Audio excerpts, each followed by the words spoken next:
Smart Culture, Mathematics.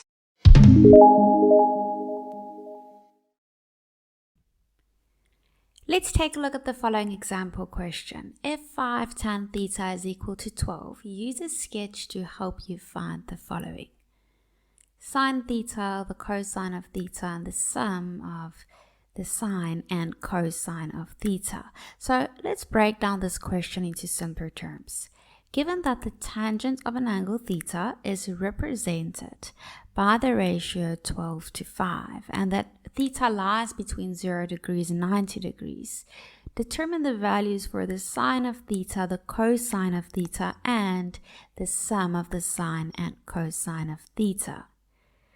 So to answer this question, we can begin by constructing a right triangle to represent the given scenario.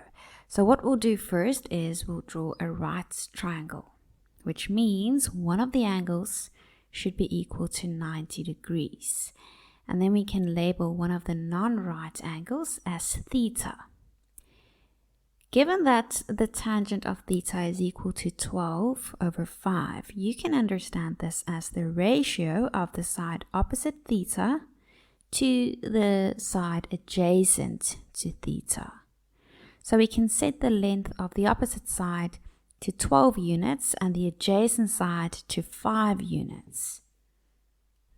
Now, to find the hypotenuse, the longest side, you can use the theorem of Pythagoras. So we take the opposite side, we square it, and then we add it to the square of the adjacent side. So this will give us 13 units, since 5 squared plus 12 squared is equal to 169, and the square root of 169 is equal to 13. So now we have our right triangle. Now, by definition, the sine of theta is equal to the opposite side divided by the hypotenuse. So in this case, the sine of theta will be equal to 12 divided by 13. Let's move on to the second question. Here we have to determine the cosine of theta. By definition, the cosine of theta is equal to the adjacent side divided by the hypotenuse. And in this case, the adjacent side is equal to 5 units and the hypotenuse is equal to 13 units. So the cosine of theta will be equal to 5 divided by 13.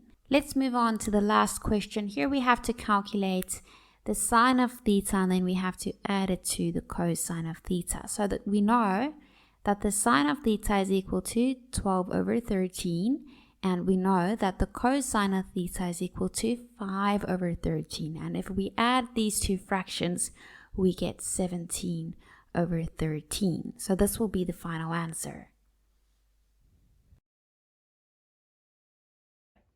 And that's a wrap on today's fascinating journey through the world of knowledge. Don't forget to hit that subscribe button and join our ever-growing community of curious minds. We can't wait to embark on new educational adventures together.